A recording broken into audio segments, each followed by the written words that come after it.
All right. I think maybe we're live. Maybe not. We are. I think we're live. Yeah. And I can see there should be sound. So just let me know that all the sound's working. Hey again. Welcome to the stream. Very sorry if you are a recurring viewer. If you watched some of the past streams, then maybe you kind of got used to the every Thursday thing. I do apologize for the big gap between the last stream and the current stream, but just a lot of stuff happened. A mix of travel, sickness, birthdays, and worst of all, just severe insomnia.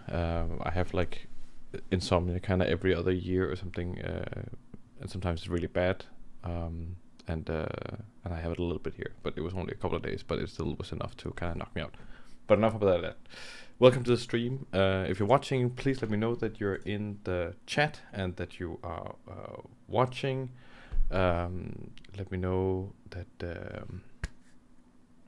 that you're here, etc., etc., etc., etc. So this is a stream. If you're new to the stream, then basically the way it works is that we're gonna go for around 2 hours. We have a theme, and today's theme is let's draw fantasy characters. It's been a while since I've drawn fantasy characters, but I did used to draw a lot of fantasy. It's probably the stuff I've drawn the most, but in recent times I've been doing a lot of sci-fi. But today's stream we are gonna draw fantasy characters, and yeah, as always, if you have any questions along the stream about anything, then feel free to shoot, etc., etc., etc. But welcome. It looks like we got a couple of people watching now. We got like 12 people watching, so that is super awesome. One thing though I have been considering is that now I had a little bit of time. I kind of had some couple of weeks to just think about what to do with the channel, what to do with the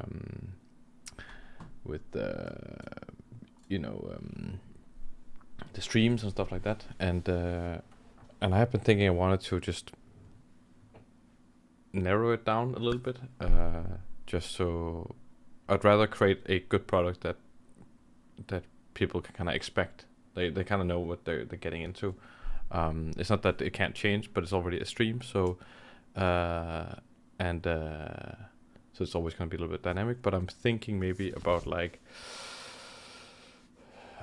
narrowing it down a little bit to focus in on maybe just doing a bunch of art related stuff, so just kind of drawing and that kind of stuff. I think with the past streams, me doing some art and stuff has been, I think, maybe the most engaging and some of the better content, hopefully for everyone. And I think especially drawing has been engaging, so I'm maybe gonna just try to do that as much as possible versus these big discussion things. I'm totally down for doing discussions, but maybe we'll do that more if people are asking questions.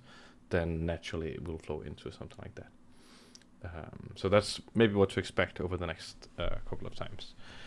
Cool, very cool. And there's a who we have in chat. Again, if you're watching, let me know that you're in the chat. I would love to know who's here, just so I know, so I can pay attention, so I can engage with everyone. Plexiglass is here. Hello Plexiglass. Shaden Bass is here. Hello Shaden. And you're also asking, could you do this in a tutorial style, whatever character you're working on? Tutorial style. I'm probably not gonna be explaining everything I do. I mean, I'm gonna go through the things and then you can ask. I'm more just gonna have fun drawing the thing. I don't want to like put a downer on that, but I do have a tutorial on my channel called Character Tutorial, and that's, if I wanted to teach it, that's the way I wanted to teach it. But as I'm drawing it, you can ask about a specific thing, and then I'll try to answer that. But I'm not gonna try to go step by step through the thing, because it's also like mentally quite taxing, and I'd rather be able to just talk and engage. So cool. Okay. Yeah, and this is obviously not a fantasy character. The current thing on the screen, I'm creating a bunch of images for Black Horizon. If you're not aware what Black Horizon is, then Black Horizon is this sci-fi world that I'm currently building. And I actually just posted something new on Reddit. let's see here. So Black Horizon, I'm building this like sci-fi universe, and I posted some stuff the other day actually that kind of looks like this.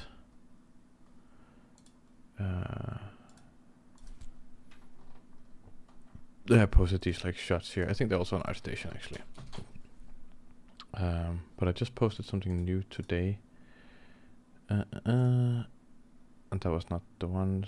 So I've been creating these kinds of things the last couple of days. And the thing that I'm creating it for is just this world, but I'm also really thinking about doing a book. We will get to the characters. Don't fret. But I did post something today that I really enjoyed doing, and it's kind of one of those things where you just go really deep into like a rabbit hole. And the thing I posted was this thing here, which is basically just like a technical breakdown of how like engines work. Wait, actually I have it on my computer. That's a lot easier. There we go. Like this. Yeah, like this. So I'm just like, I've been set for like 2 days just kind of making like breakdowns of how all this like technical jargon of like how rocket engines work in the sci-fi universe. And I'm really into rocket engines, so that's why I want to share that. I'm just personally passionate about it, so if you don't care, then I'm sorry. Maybe you're here for the fantasy characters, but either way, cool. Let's get rolling. I'm gonna create a new file here. We're gonna go completely from scratch, and we're just gonna have a little bit of fun. The cool thing with fantasy characters is that I've done it so much. If you're not familiar with, I actually have a lot of fantasy stuff I've never posted. I kind of had this world that I've been building for a long time, probably the world I've been building for the longest time, called Irontail. And this world, it has a bunch of stuff in it, like it has characters like this, characters like these kinds of characters. They have this like kind of rust armor, and there's some characters here. There's lots of little things. There's like this kind of like weird faction here, the Orisi faction. They have all these like golems that they manufacture. There are giants in the world that look a certain way, like dinosaurs in the world. There's lots of things. And I also got like, yeah, I've been doing this since a long time. There's mysterious characters, etc. And actually I do have a couple of posts about this world on Reddit if you're interested. But probably what's gonna happen is that I'm gonna be drawing something within this world. So like that's the fantasy stuff. And I'm kind of looking at some of these scenes here. I'm a little bit interested and intrigued to do something like that. I do also have this post on my ArtStation called like this thing is in the world of Irontail. So you kind of recognize that guy with the helmet. That's also the guy who's on the thumbnail for the thing. It's got these golems, and this stuff is in the world also. Yeah, there's a few things there that are in the world. But so just then you have the context. That's kind of what we'll be drawing within. And I'm probably just going to be doing a little bit of warm up, and then we'll get into it. A question: does anyone watch? I think somebody mentioned at some point. Does anyone watch Monster Garden? Monster Garden.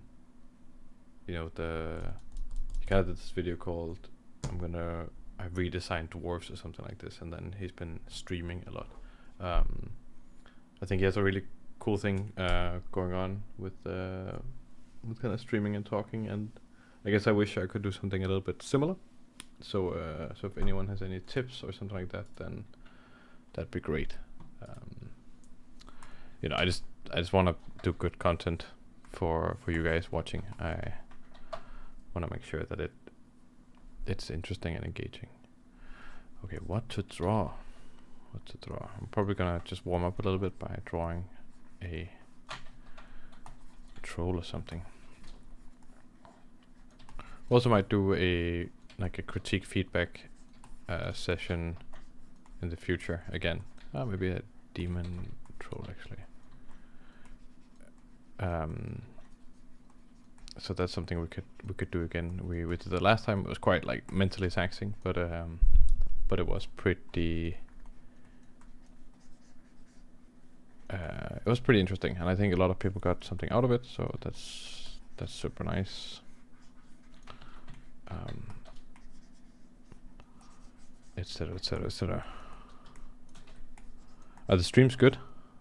Because I've never watched one of the full streams. I've just kind of seeing that like, okay, it's good like engagement, and then I saw he was also playing some games and stuff, and so maybe it's just really nice. I have no clue, but I was inspired. I saw like half an hour of one thing, and it seemed very casual. I think I just feel a pressure to make sure that it's very engaging and very interesting, but maybe it's maybe people just need something a bit more chill.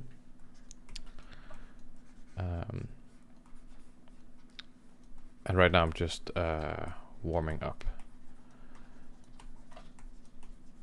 I also noticed that other people do a good job of like catching up and kind of saying like, okay, this is what's going on in the stream, like during the stream. I feel like I'm not super great at that. We do get people joining in a little bit later at times, and they're like, oh, what the hell's going on? And it's like, well, we're drawing. And that's also why I want to maybe unify the streams a little bit more, so that people have an easier time just kind of dropping in, and they kind of know what to expect.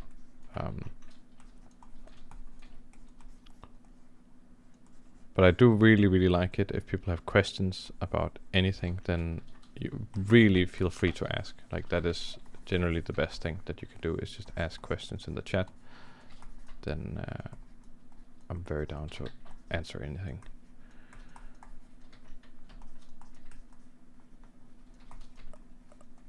No, I don't want to do that. We'll do like a helmet like this. Make it a little bit Dark Soulsy.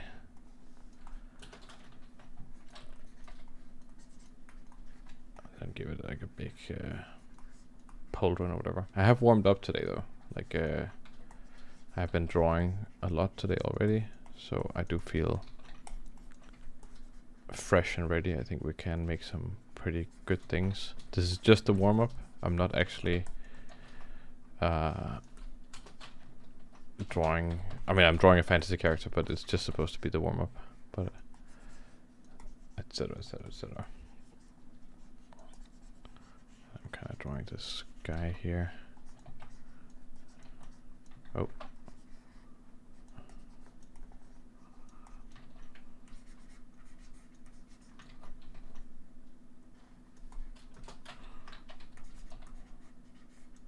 Maybe he has.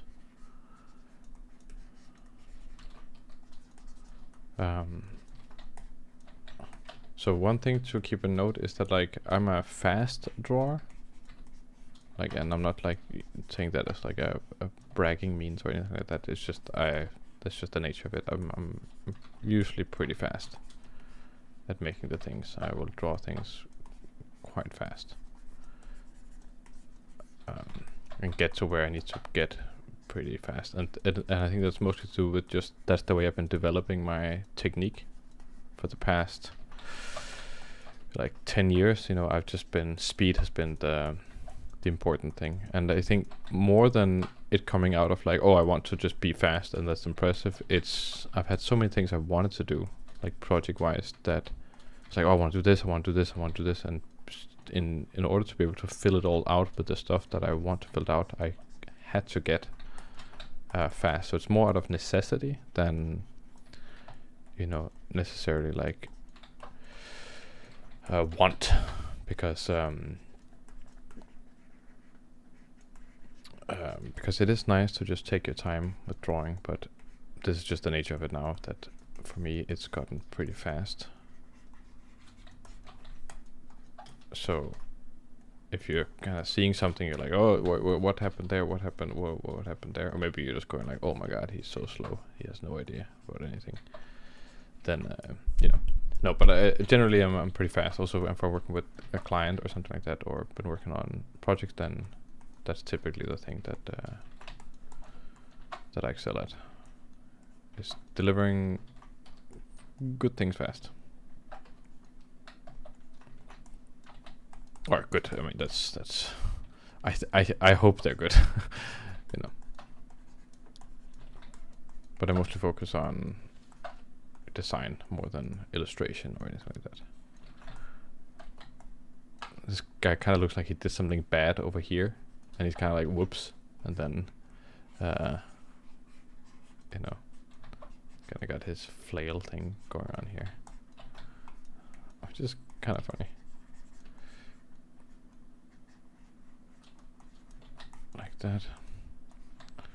Maybe he has a scar on his. I mean, we're drawing fantasy character. I mean, I'm kind of just getting into drawing this guy right now. He kind of turned out pretty nicely. Would anyone care to give him a name? Doomstalker or whatever.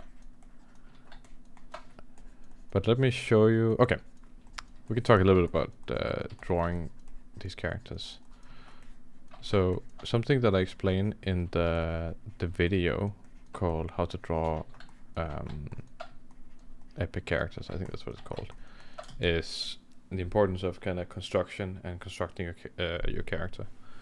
And when I'm drawing this thing, it's maybe going fast, but my brain is thinking. My brain is really thinking like, it's like here. There's like a movement here with like the body's turned this way, right? There's like a plane there. I'm thinking that. I'm thinking the counteraction of the leg. And you see I make that thing there, like that angle. But actually what my brain is thinking is not thinking angle. It's thinking this.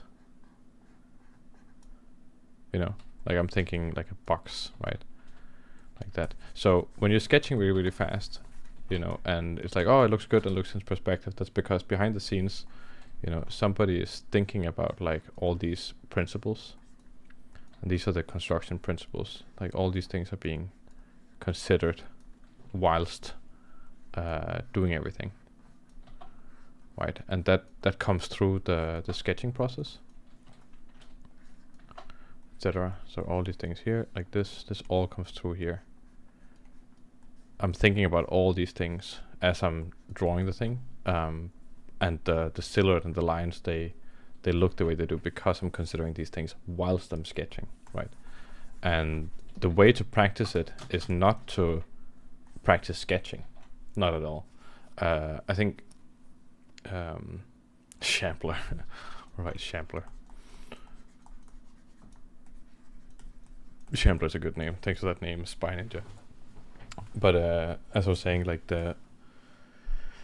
if you want to practice drawing kind of characters that function in space and are posed and things like that, then I'd recommend looking into construction and construction drawing, and that's kind of some of the stuff that we're talking about in How to Draw Epic Characters. And the way to practice it, as I was saying, is not to draw lots of sketches. I think there's kind of this notion that I think the more I've learned and the older I've gotten, kind of the more experienced, the more I've realized that your sketch is a process of being autonomous. Kind of, it's a process where you can't think that much. You can think about what you want to draw, but you can't think about every line you're putting down because it has to go fast, right? So you can't actually think about like every little thing. It kind of has to become autopilot, which means that your hand and your brain and your active brain has to dig into the subconscious and all the knowledge there, like anatomy, construction drawing, color, light, whatever, right? Like what looks good, like elements. It has to pull all those things rapidly and then draw them, right? So it means, and the better you understand those things, like let's for example say anatomy, the better you understand anatomy, the easier it will be for your kind of like your sketching brain to pull that information out. The less you understand anatomy, the more difficult it's going to be to pull that out. I mean, I think it makes obvious sense what I'm saying, but the point is just that like it's better to just sit and like very slowly practice anatomy and construction than just practicing your sketching.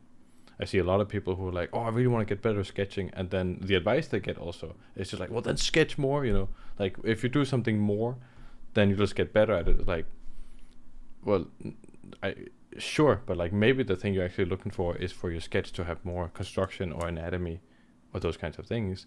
And so you kind of have to practice those things. You don't have to practice them in a sketchy way. You have to like sit down and just go through, you know, like, okay, there's a bone in the shoulder that kind of looks like that. All right, the bone in the upper arm, and that's the, what's it called? The humerus, right? And then you got this other bone that sits here, and that's the radius. We'll call it rad. And then you have another bone sitting on top of the whole thing. It kind of crosses over. And that's called the ulna. And that's kind of the bone that crosses in your arm or whatever, right? Like, so those are the things you have to sit and just like, you know, study them carefully or whatever, and then you'll get them. And you probably won't study, you probably won't get the information needed if you just try sketching, or like if you're like, oh, I'm gonna use these brushes because that's what he's using for sketching, or that's whatever. It's what you want to practice is all the information that your sketching brain relies on, you know, so like anatomy, construction, those things, the brushes and all that stuff, it doesn't matter. Like, it can help once you're good at the things, then the brushes will help, guaranteed. But when you're beginning, then it's most often all the information that you lack. And maybe that's the boring bit, you know, like it's more like you're studying kind of, or you are kind of studying, right? But it can also be really interesting. It can be super interesting.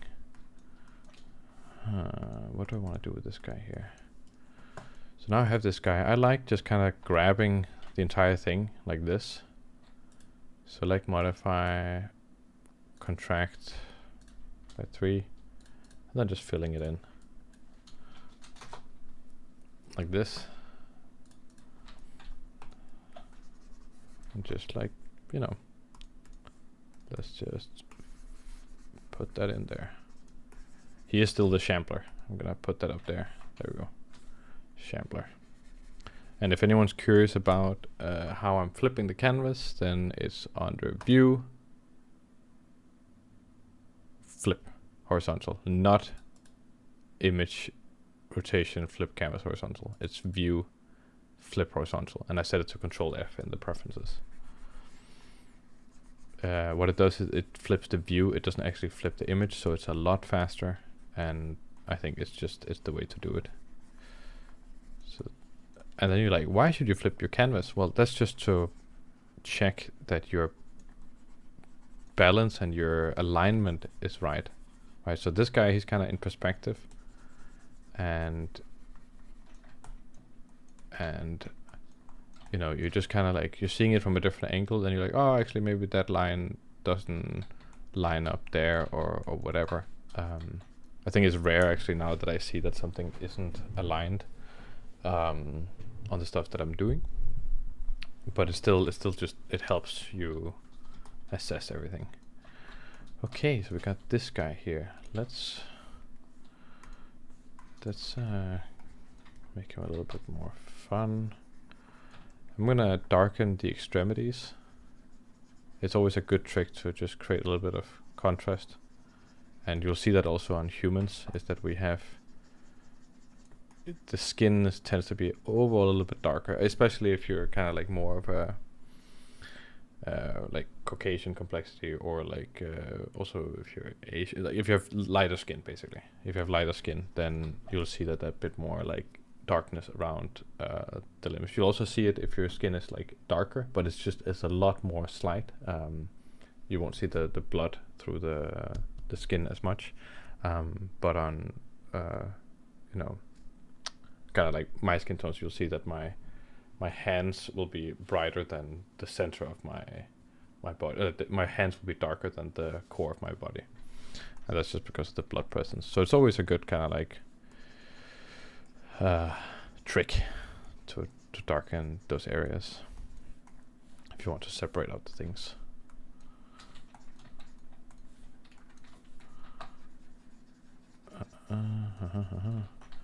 He's not gonna be like human. He's gonna be a little bit more demonic.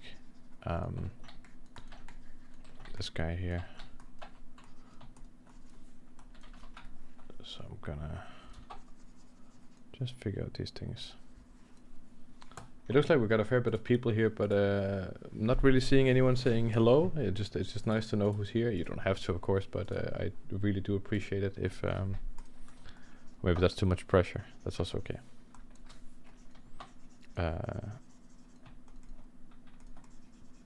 It's just nice to know who is here. My main goal right now, like, because I obviously haven't posted on the channel for a while, and I genuinely actually really want to. It's just I've been working on my game, and that's kind of where my focus is at, and that's what I want to do. I'm also doing it for like financial reasons. I'm hoping that's gonna be my main sort of income. I think once I have that established, then I'll have a bit more confidence to maybe figure out a way to do more regular content. What exactly that's going to be, I don't know, but I hope it's going to be good and interesting. I honestly also don't have that many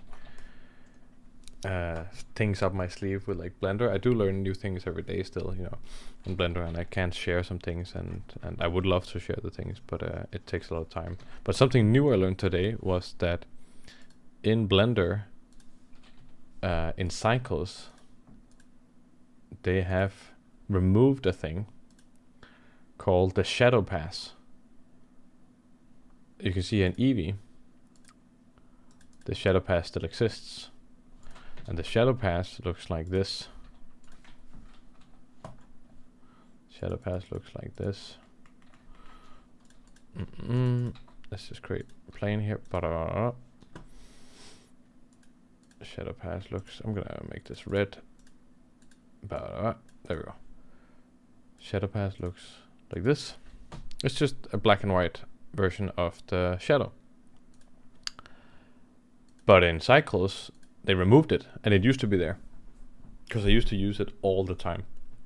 And they removed it because apparently they are doing Cycles in a different way. And then people are writing online, they're like, oh, you should use the shadow catcher instead. Like, no, that doesn't do the same thing. All the shadow pass does is just like give you a pass that is black and white with the shadow and the light, and that's all I want.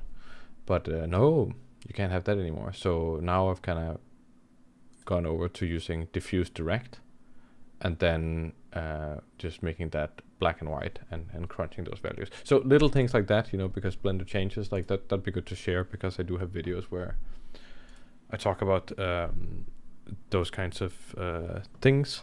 So that's all good. Okay, I can see people writing here in the chat. Nicholas James, hello. Thanks for saying hello. It's always great. Haxan, heya. How am I doing? I'm doing great. Or maybe it's to other people. In any case, Rob said, hey, hello. Great seeing you. Aussie Mars, I'm enjoying watching along. How is the game coming along? The game is coming along great. It really is. My plan is to try to finish it this year.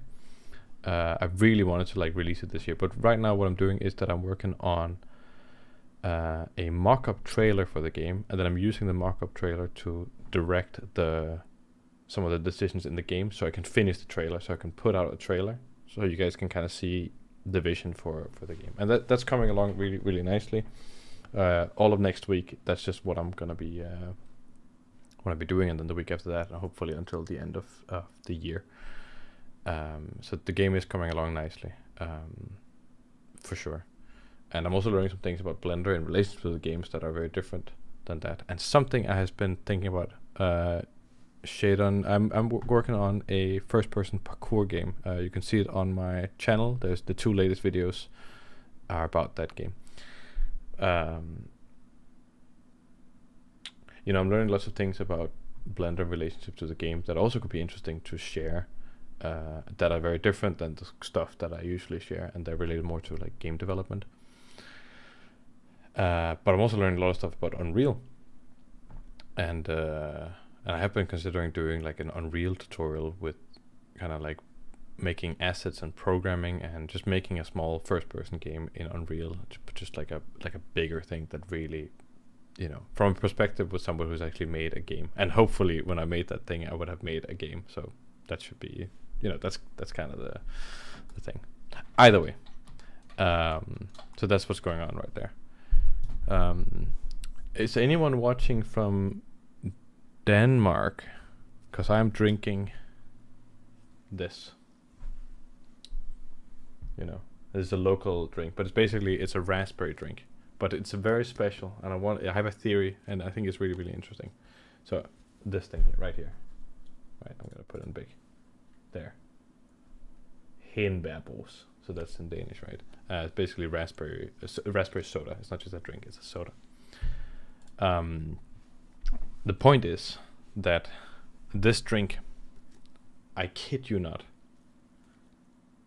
it is the most refreshing drink, even when it's not cold. It can be living room temperature, and it has an effect on your mouth where it feels refreshing. It's a very, very bizarre thing. And I don't know if it's just raspberry in general, but this one specifically, it does it. So my theory is, you know how chili, so like chili you eat, like any kind of chili, it feels like it's burning, but it isn't actually warm. And that's because like in chili there's these like receptors that match your some receptors that detect heat, but then the heat isn't actually present. So it kind of it's like fake heat, you know, and that's why it feels so bizarre. And I think raspberry drink is doing the exact opposite, where it interacts with like some refreshing receptors in your mouth, and then it feels cold and refreshing without being cold and refreshing. And I was just like, I've been trying to look this up. I've been trying to generally like look for it, but I can't really figure it out, and I probably need to talk to someone who's a little bit more of an expert on it. So if you know someone who's like a mouth receptor expert or a chemist or a biologist or whatever the thing is, then the thing is, it's a valid theory. And every time if there's no sodas on Cool or something like that, you can always buy one of these, and they will feel refreshing. I swear.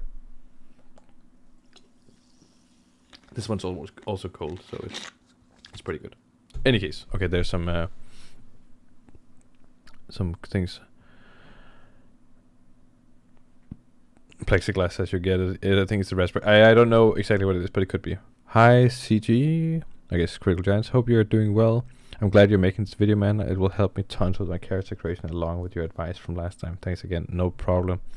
Raspberry cocktails here in India are real popular, along with oranges when in season. That's the thing. In other news, then the weather's also getting colder because we're in Denmark, so that's also nice. I always work a lot better when it's a little bit colder. Let's get this rolling again here. What if it was like kind of this like rusty armor? That could be kind of cool. Create all this like rusty look, rusty.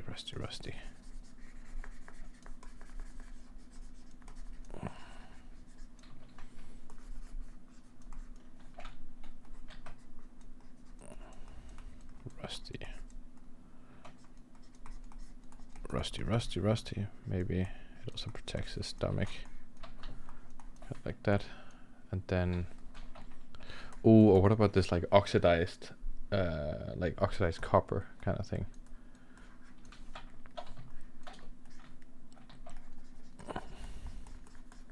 Create like a base here, getting the right color tones there. And probably I just want to look at a little bit of reference just to see how we're already kind of getting the feel there. Oxidized copper. So this is kind of the look. Maybe something like that. Maybe something a little bit more. If we look at Pinterest, then maybe oxidized copper.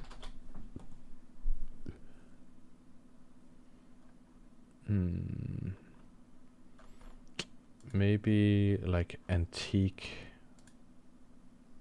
Yeah, that's pretty cool. That is pretty cool.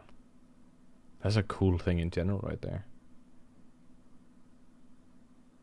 Oh, that's kind of similar to the thing we're doing now. Yeah, but maybe something like that. I think the color thing here could be a little bit different then. Let's see here. We want to get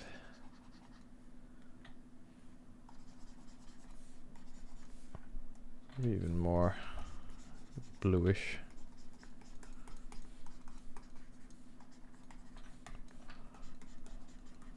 Want to make sure that we mark the edges.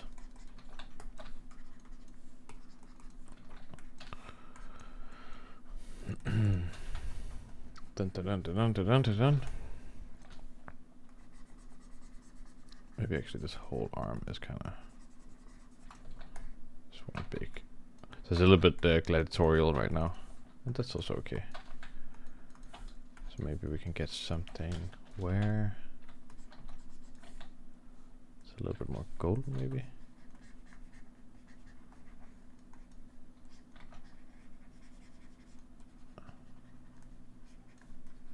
Something along these lines here.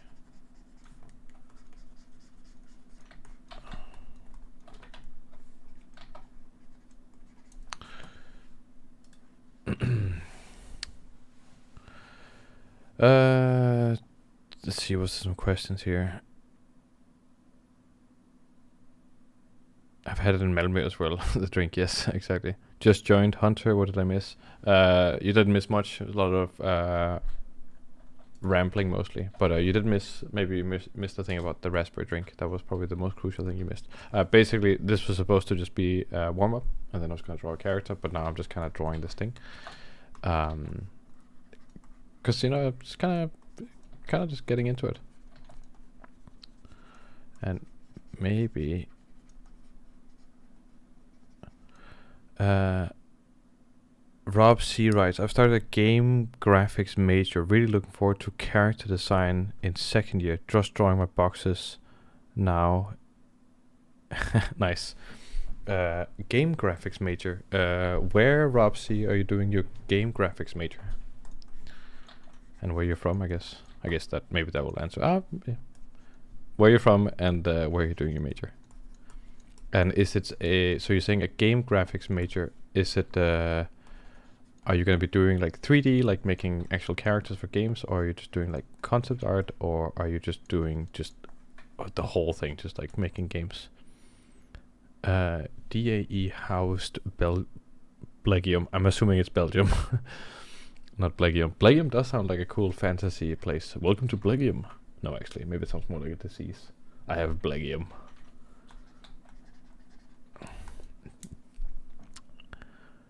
Sheriff Nottingham. This guy is from Irontail. So Irontail. So it's because today we're doing fantasy characters just to mix it up, and this guy is from Irontail, which is actually the first world build that I did and shared stuff on. I do have some Irontail stuff on Reddit you can check out. But actually, if I look at my website.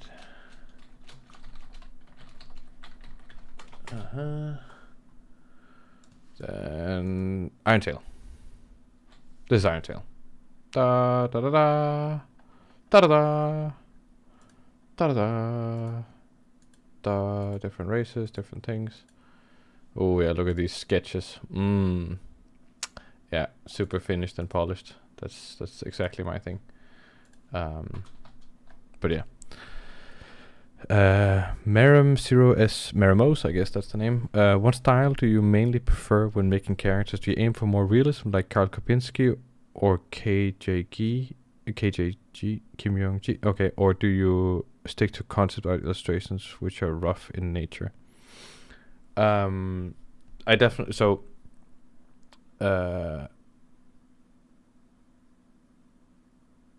you right, okay, yeah. I guess that makes sense. So it's pretty rough, mostly the stuff that I do. I think that, you know,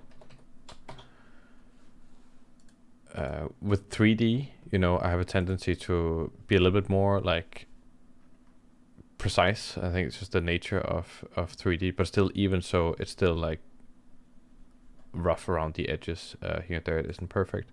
I sometimes I do like push a little bit further, you know, doing things like that. I think it very much depends on what I'm doing. The sketchiness just allows me to be really, really fast. You know, like I get to do a lot of content, and I think I'm more interested in putting out a lot of content because I genuinely almost write more than I draw, or not write like with words, but just like think about ideas and things like that. But I would say I do this a lot, like this level of detail. But I'm actually, in recent half year, I've been trying to push my finish a bit more, just like getting stuff looking finished a little bit more. But it, you know, a lot of the stuff is also just like, you know, like this, you know, just sketches, etc. You know, things that are more sketchy, and then sometimes it's like this, and then sometimes it's I wouldn't say I prefer anything, but I definitely do a lot more sketching, and that is mainly to be able to produce more content, things like this. This is very rough. I mean, this is just a sketch, but I would push this further for sure. I would give this like shadow and things like this. You know.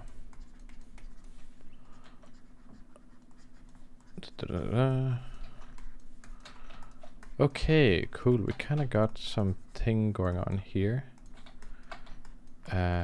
What I want to have now is, I'm just thinking about if I want to do a little bit more color variation. Maybe I'll do a little bit of color variation.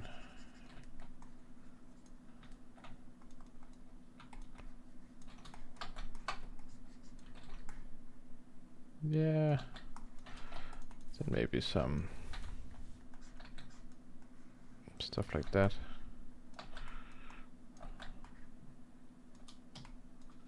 Okay, cool. Then we'll go here, and then we'll do some kind of shadow. And I want to light him from the back, so I'm gonna make the shadow be in the front here.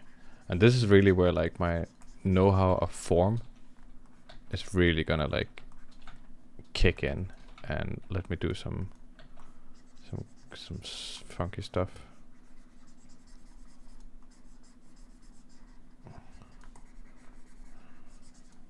You know, and I can do this relatively fast. Like it you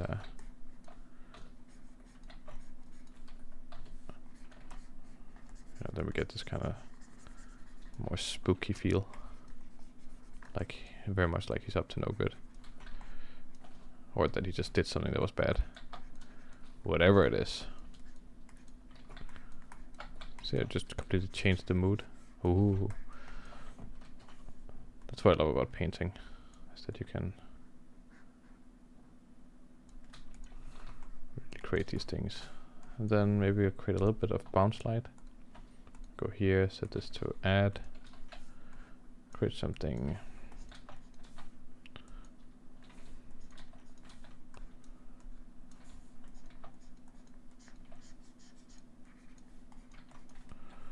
This is just gonna help visualize the forms a little bit.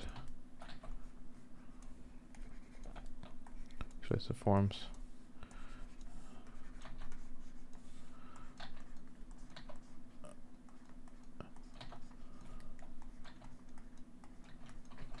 And the next stream will be on Thursday. You know, I know that Saturday is kind of nice because everyone can join, but Thursday works really well for me. So it's I'm sorry to anyone who can't make it live there. I will try to make some Saturday ones once in a while, but I will go back to Thursday.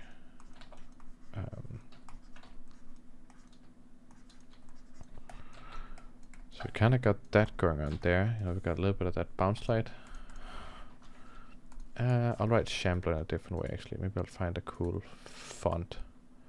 Do I have like a medieval kind of font? Don't like that. This isn't too bad. Shambler.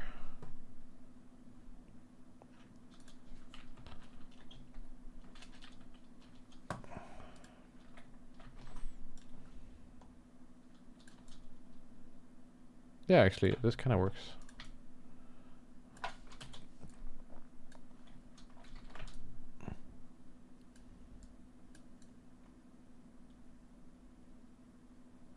I really wanted the Shambler in there, but I kind of like this. This kind of works. Okay, so we got that. Then I kind of want to have a little bit of like material variation. So material variation is really important, just like different roughness types on your surface. So your skin will maybe be like, so this metal is very rough kind of because it's like oxidized metal, and maybe the skin will be a little bit more shiny.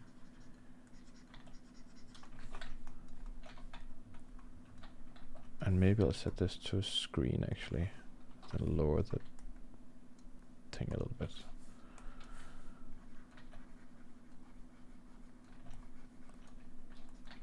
That.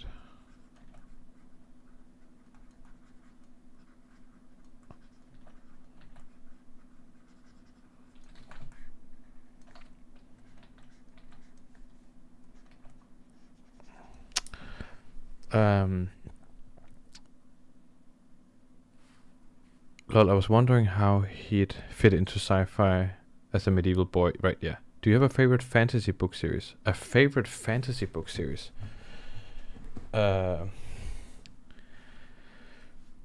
favorite fantasy book series. I'm actually not a big book reader. I am my attention span is a little bit low, so it has to be based off of stuff that I've seen. I did read Lord of the Rings. That's one of the things that I have read, but I've not read like Game of Thrones, or I have not read any of Brandon Sanderson stuff. I have not read. I did read Harry Potter also, but you know, it's all back in school kind of.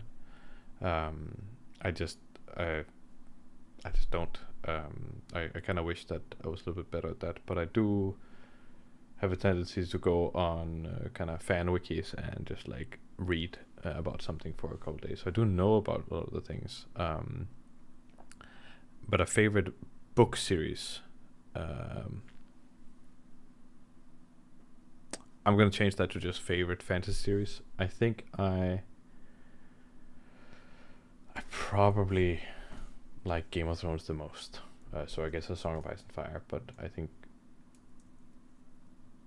I like it the most. I think I like it more than Lord of the Rings, even though Lord of the Rings is kind of the granddaddy of all modern fantasy. I think I like Game of Thrones. I like grounded kind of fantasy stuff more than kind of high fantasy things. And Game of Thrones is definitely very grounded. I'm also a huge history nut. I love history. I love that kind of stuff, and I think all of George R. R. Martin's writing is very history centric. Like it feels like history, and I really like that. Lord of the Rings feels more like mythology, and kind of fairy tale. I mean, it in a way, right? And I think that's also what it was designed for. It has very different quality, and I really I think it's nicer to watch in a way, like Lord of the Rings, or read. Like it feels more like you're treating yourself. you know, also because the language, the way the stuff is written, like how Tolkien writes, it feels more nice. But I think more about A Song of Ice and Fire and Game of Thrones. Like it intrigues my mind a lot more, and so I think I like that the best.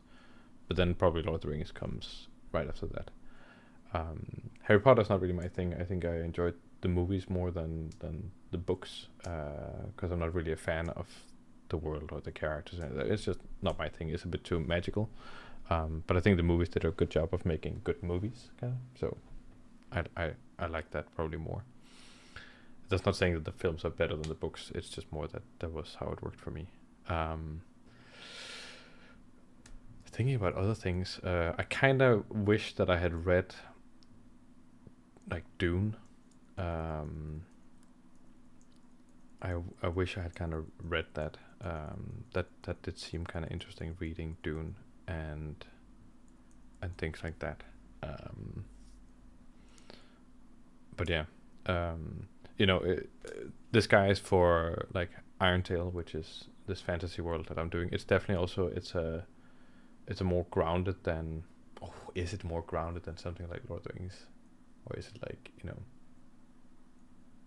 Yeah, probably it is. It's a little bit closer to something like a Game of Thrones, but also a little bit more fantastical at times. I think in Irontail, the magic very much becomes a weapon, which is a thing I very much liked in Game of Thrones. That the dragons were weapons, and they really felt like weapons. Like, okay, having a dragon, that's going to give you an edge.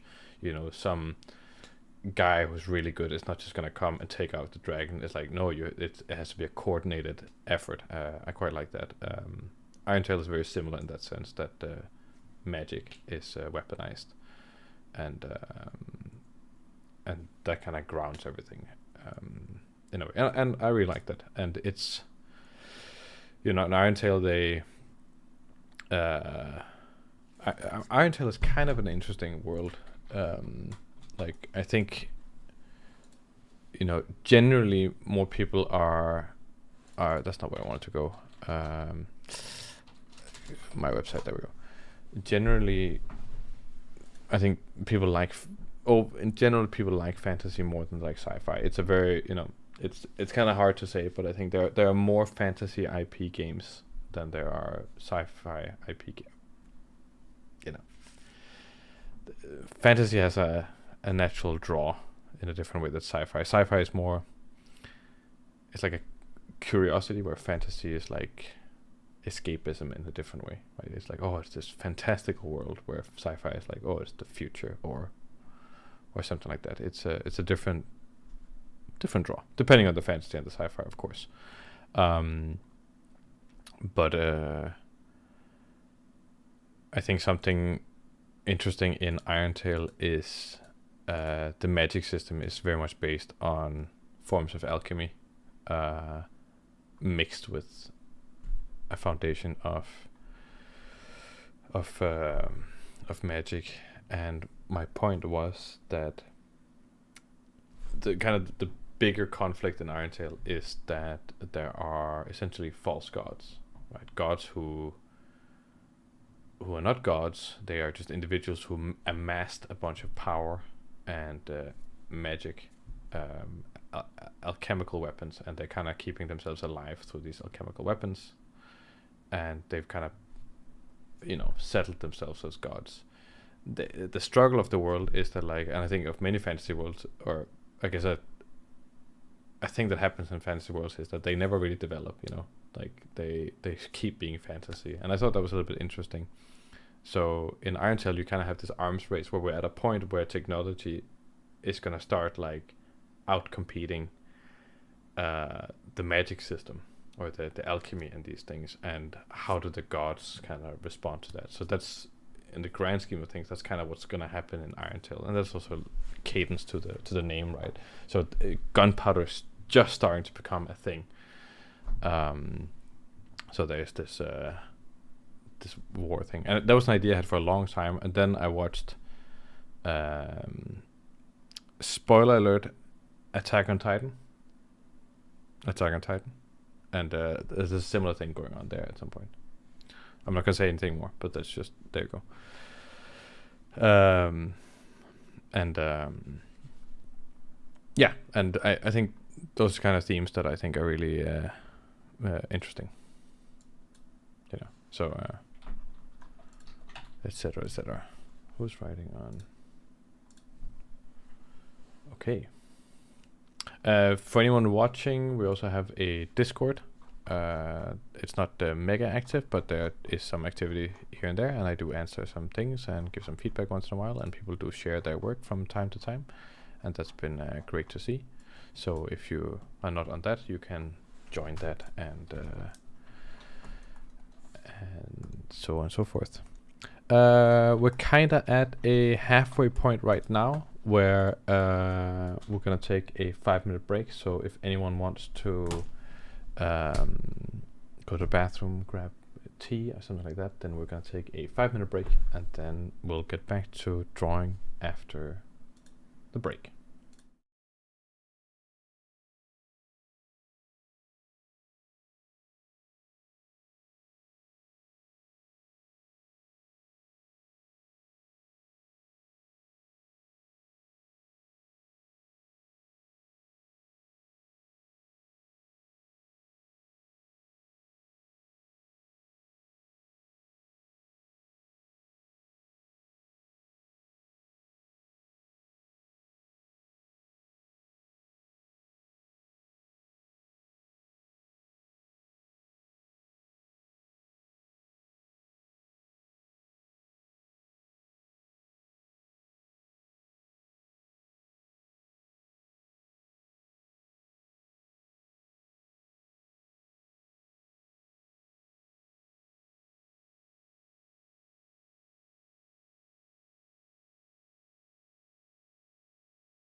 back. We're back. Hope everyone had a nice little break, little rest. I'm still enjoying my raspberry drink, so that's what's going on. But maybe I'll make some tea later. So, okay. We're gonna get back to drawing a little bit more. But something I wanted to mention, because now we were talking about Irontail just before, and I'm really into technology, and, different ways of doing things. And something that I'm using Irontail to explore in terms of technology are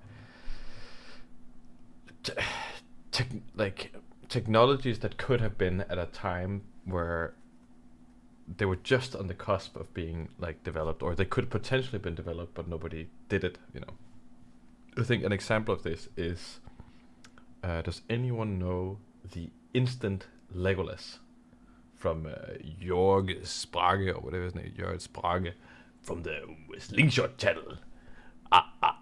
Does anyone know that guy? Because it is amazing. I will show you if you don't know what an instant Legolas is. It's very important. Everyone should know. It's basically I'm just writing instant Legolas. There we go. Welcome to this Slingshot channel. There we go. Wait, let's just see if we can get some PC sound here. Hello and welcome to the Slingshot channel. Or maybe I should rename it to the Instant Legolas channel. It's about time. There we go. So the Instant Legolas is this thing that Jörg made. I want to see if I can find a good version of it.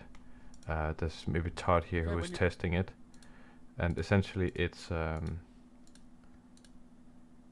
this like mechanism that you put onto a bow, and then it contains multiple arrows, and then you kind of just like pull it back. It reloads the arrow, and then you can shoot.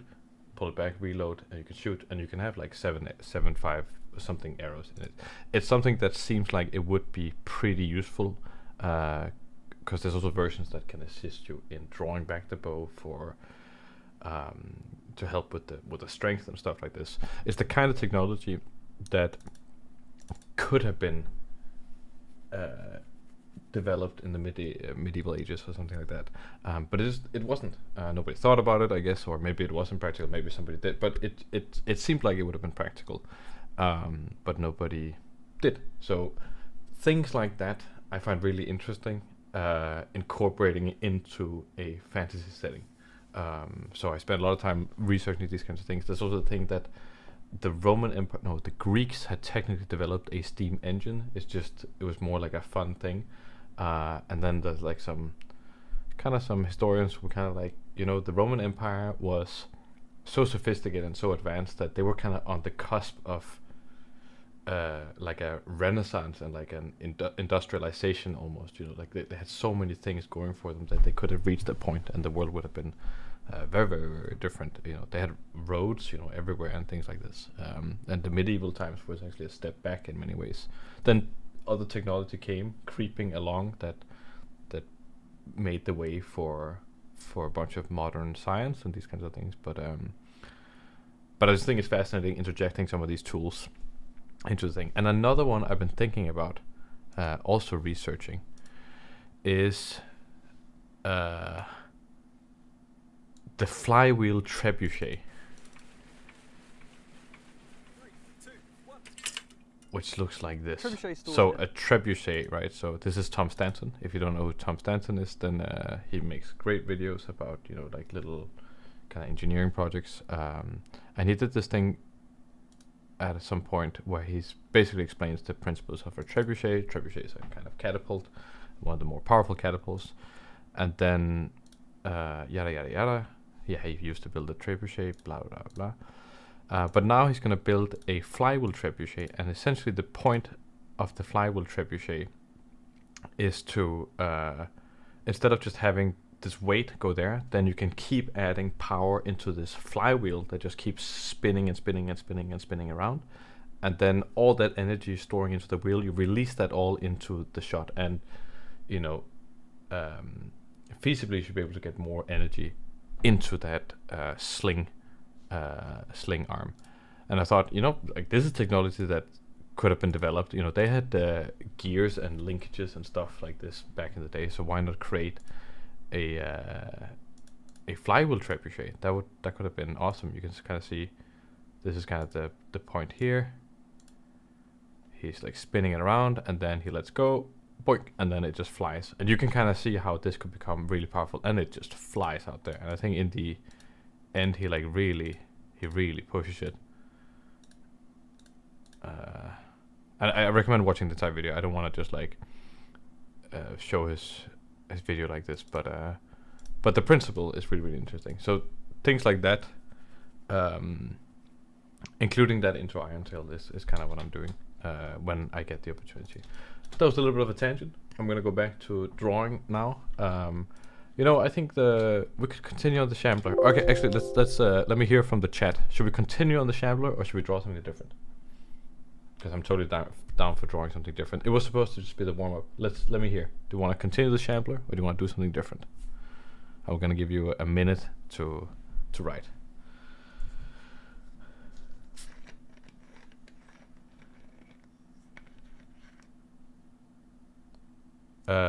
What Nicholas Jane said, yes. Yes, exactly. That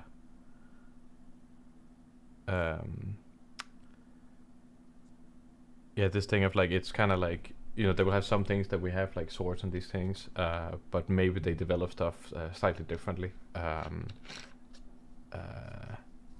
So like, you know, like the instant Legolas or something, you know, like maybe that became the prevailing thing. I do have this thing where they have kind of gunpowder, but the way they use the gunpowder is they don't have bullets yet, which seems stupid, because that was one of the first things they had. But actually, the gunpowder was first used by, you know, the Chinese, like way before we got it in Europe, and they just used them kind of like shrapnel, and like more just like the fire out of like a thin thing. So what they have right now is these like fire lances, and it's actually what this guy has here. Oh, come on, fire lances. Yeah, ceramic shards, exactly. Metal shards and pottery shards. That's exactly what they had. Thank you for that. That is very astute. Like this basically. So I'm imagining that you have these like fire lances.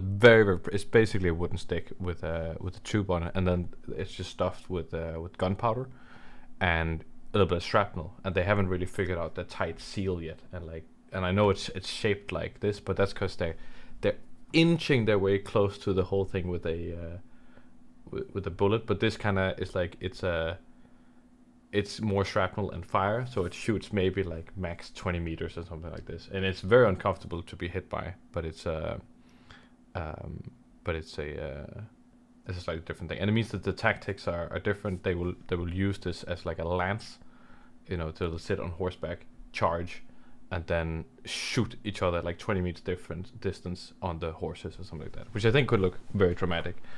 And then that's kind of where we're going. I will draw something different then. It seems like that's where we're going. Yeah, I had some ceramic shard, metal shards. Oh, you know a lot about these things. A little definition of the term boomstick, the origins of the shotgun, close range meant absolute obliteration. And exactly. I think the history of the gun in Europe is really interesting, though. Like because to begin with, it wasn't nearly as effective as the bow at all, right? But it still was very, very popular as soon as the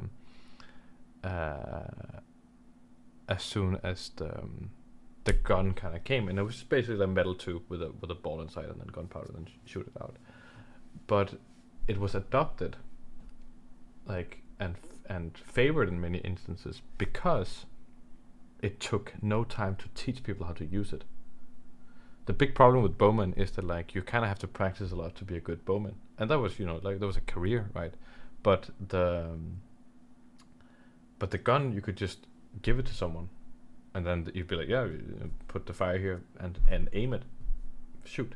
Right, you didn't need to all these like stances and know exactly where the thing. You could just kind of aim it, and there could be an iron sight and all these things. So it's very, very easy to teach someone how to use the thing. And you know, they were back then, they were even dangerous. People could burn themselves and stuff.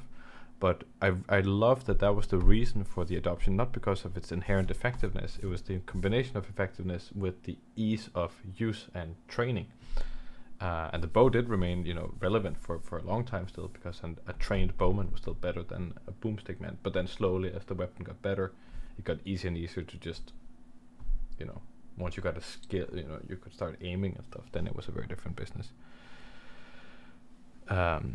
I think it's really interesting. As some of those things about the history, where you kind of like, oh, then the gun came and it just killed the bow. It's like, well, not really. It killed the bow because it was easy to learn to begin with. And if it hadn't been easy to teach people to use a gun, then maybe the history of the gun would have been very different, because it wasn't actually more effective than the bow, so people wouldn't have believed in it, right? Yes, the crossbow, that's why the crossbow became prominent. It was a lot easier to handle in that sense. That is true. It has a similar vibe also. Slightly related fun fact, Sheriff Nottingham: you can make a gunpowder salt out of boiling large amounts of chicken poo. That is, maybe we'll put that in the world. Somebody's like, you know, just taking chicken shit, and I mean, there could be a cool thing where somebody's in a scenario, maybe they're around a bonfire or something, and they know they're being hunted, and they're running out of gunpowder, but this is like, they're kind of sitting by the bonfire, and then it's like, maybe then a crowd, they're like, we gotta find some chicken shit. Chicken shit? Why do we need chicken shit? Well, I'll show you. And then you never know what the guy's gonna do or whatever. Then he's like boiling the chicken poop, and it's like stinking around the bonfire. But then when they're finally being caught up to by whoever is following them, then, you know, he's got chicken poop in his gun, and then the tables have turned. I'm gonna steal that. I think it's a great story. I really like that. I didn't know that. I love that. Henrik Ehrman: I know fantasy books that implement also such things. I mean, bow is also more silent a long time, even though, yes, exactly, that's also the thing. The bow has that advantage too. Maramos writes: the final versions of gunpowder weaponry came the Holy Land all the way from caliphates, and exactly, where they had fortresses that were heavily fortified with cannon and crossbow. Yeah, exactly. Hexan: the transition with the introduction of firearms in Europe is super interesting. Age of cavalry seemingly died out, resurrected, restructured societies and economies as the value of knights changed. Yeah. Plexiglass: I was gone for a while. Why did I walk on to talk about chicken shit? So, we're talking about Iron Tail, we're talking about gunpowder, we're talking about gunpowder weapons, and Sheriff Nottingham mentioned that you can make gunpowder out of chicken shit. I really like that thing. It is large amounts of chicken poo. Is it just chicken poo, or is there other poo that also, where it can also be done? You know, I'm doing a fantasy setting, so like it could be like, we gotta find, you know, like large lizard poo. You know, it's kind of like that. It's kind of like that. What is that scene in Jurassic Park? Jurassic Park poo. It's this one.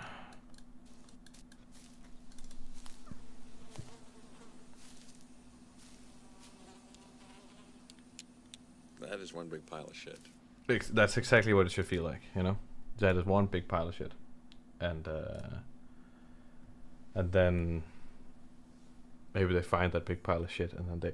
Now I want to draw a guy with a gunpowder lance thing. Maybe it's something that's made out of chicken shit. Oh, you also need charcoal and sulfur.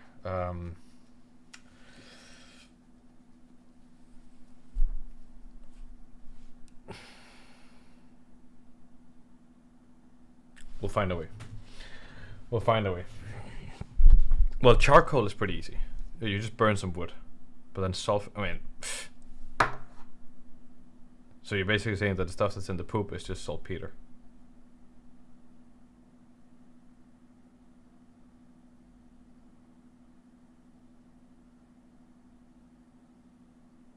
red hot flying metal. Okay.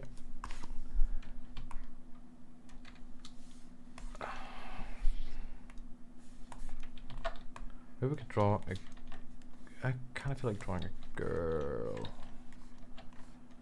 So, okay, actually, this is a pretty typical way that I will start a character nowadays. I'll put down like perspective lines like this. And that's just to kind of guide me. Then I like putting stuff down, and then it's like, we'll just kind of go.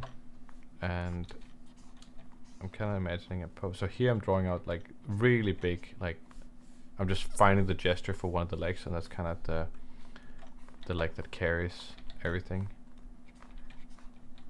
And then we have another leg coming out here.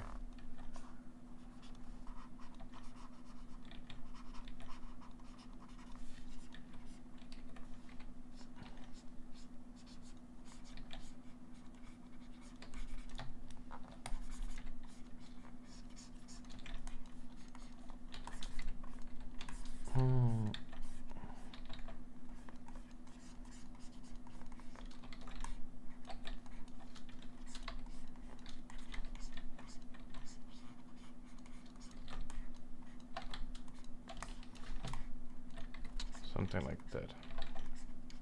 And then maybe we can figure out this thing here.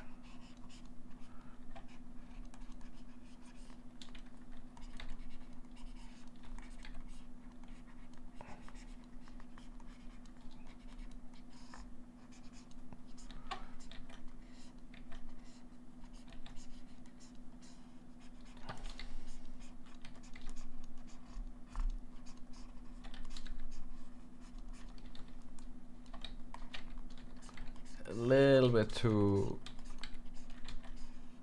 kind of like a elegant pose for what I was thinking, but it's okay. We'll make someone who's a little bit. So we got that there. So we got a opposite contrapposto here. Maybe we can have kind of something like that.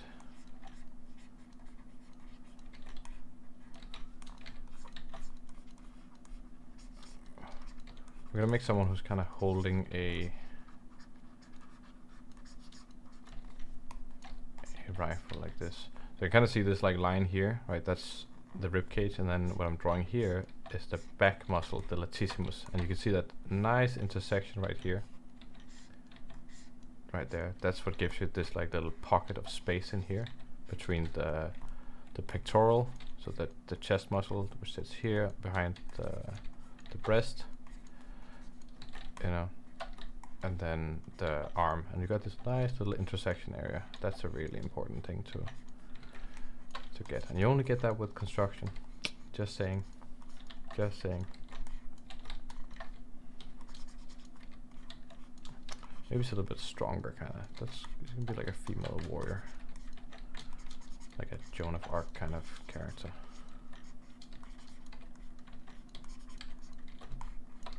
Like a Brienne of Tarth kind of stuff. Oh, which is a very Joan of Arc kind of character.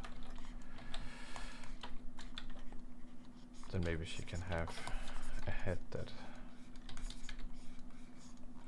looks a little bit downwards like this.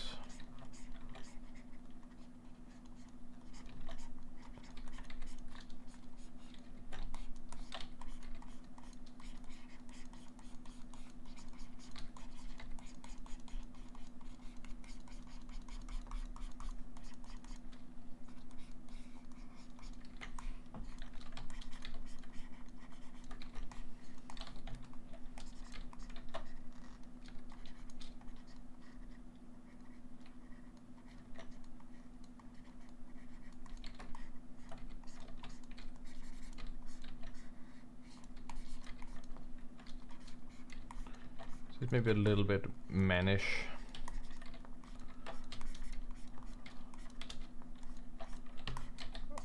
Bit more from, but that's okay.